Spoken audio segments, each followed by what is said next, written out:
Hello everybody. तो आज हम डिस्कस करने जा रहे हैं सिंपल पास्ट के बारे में। Okay, so what is simple past. जैसे कि हमने प्रेजेंट में भी देखा था, हमें सेंटेंस होने के लिए तीन चीज़ चाहिए, सब्जेक्ट चाहिए, वर्ब चाहिए और ऑब्जेक्ट चाहिए। वर्ब जो होती है वो टेंस में मेन होती है। अगर हमें वर्ब की नॉलेज है तो ही टेंस है, अगर वर्ब नहीं है तो फिर टेंस नहीं। So everything is verb. Verb क्या होती है? मॉर्निंग टिल नाइट आप जो भी काम करते हो, आना जाना, उठना बैठना, खाना पीना, नहाना धोना, एवरीथिंग इज़ वर्ब। तो सबसे पहले वर्ब हमने पहले भी बताई थी कि वर्ब की 5 फॉर्म होती है, V1, V2, V3, V4, V5। Okay, V1 को आप मानते हो सिंपल पास्ट का plural form, V2 simple past होती है, V3 परफेक्ट होती है, V4 कॉन्टिन्यूस होती है और V5 सिंपल पास्ट की सिंगुलर फॉर्म होती है। ओके, सो आज हम सिंपल पास्ट के बारे में पढ़ने जा रहे हैं। तो इसमें वर्ब की सेकेंड फॉर्म का ज़्यादा importance. Okay, so let's. Simple past का जो अफर्मेटिव का स्ट्रक्चर है वो होता है सब्जेक्ट प्लस वर्ब की second form plus object. Okay, subject V2 plus object. फिर जो निगेटिव है उसमें लगाते हैं subject did plus not plus verb की फर्स्ट फॉर्म प्लस ऑब्जेक्ट। अब इसमें हमने वर्ब की फर्स्ट फॉर्म लगाई, इसमें वर्ब की फॉर्म इसलिए लगाई क्योंकि हमने डिड लगा दिया, तो हमें पास्ट बताने के लिए डिड लगा दिया, इसलिए हमने वर्ब की फर्स्ट फॉर्म लगा दी। ओके, सो इंटेरोगेटिव का स्ट्रक्चर होता है did plus subject plus verb की फर्स्ट फॉर्म प्लस ऑब्जेक्ट और प्लस क्वेश्चन मार्क। ओके, सो ये तीनों स्ट्रक्चर हो गए। एक होता है इसके बाद इंटेरोगेटिव निगेटिव। तो इंटेरोगेटिव निगेटिव का क्या स्ट्रक्चर होता है? इंटेरोगेटिव और निगेटिव। तो इंटेरोगेटिव है तो हम शुरू करेंगे हेल्पिंग वर्ब से। हेल्पिंग वर्ब आएगी did plus subject plus not plus verb की first form plus object plus question. Then एक WH भी होता है, क्योंकि WH वर्ब के साथ हमेशा WH के साथ हमेशा हम हेल्पिंग वर्ब लगाते हैं, उसके बाद सब्जेक्ट आते हैं। तो WH का कैसे बनेगा past?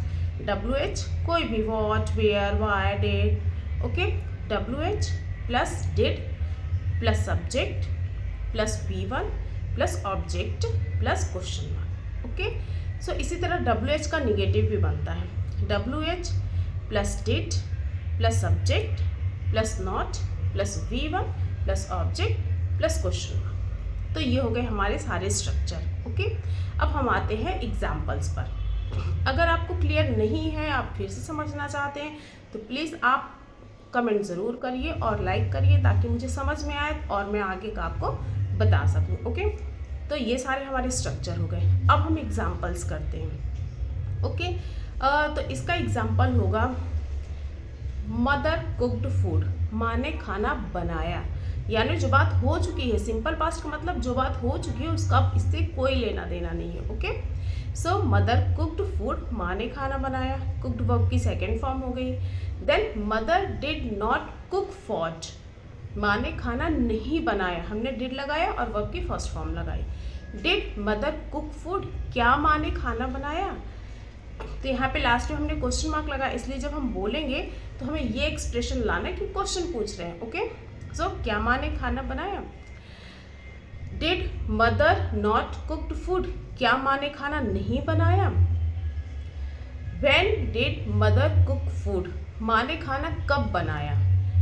When did mother not cooked food, cook food, माँ ने खाना कब नहीं बनाया। ओके, तो ये था सिंपल पास्ट। इसमें हम पहले भी बता चुके हैं, वर्ब की सेकेंड फॉर्म आती है अफर्मेटिव में, निगेटिव में, उसके बाद हम हेल्पिंग वर्ब लगाते जाते हैं, तो फिर उसके बाद वर्ब की फर्स्ट फॉर्म आएगी। तो सिंपल पास्ट में सिर्फ अफर्मेटिव में वर्ब की सेकेंड फॉर्म आएगी, बाकी जो सारे स्ट्रक्चर है, निगेटिव है, इंटेरोगेटिव निगेटिव है, WH है, WH नॉट है, उन सब में वर्ब की फर्स्ट फॉर्म आएगी, क्योंकि इसमें हम हेल्पिंग वर्ब डिड लगा देते हैं।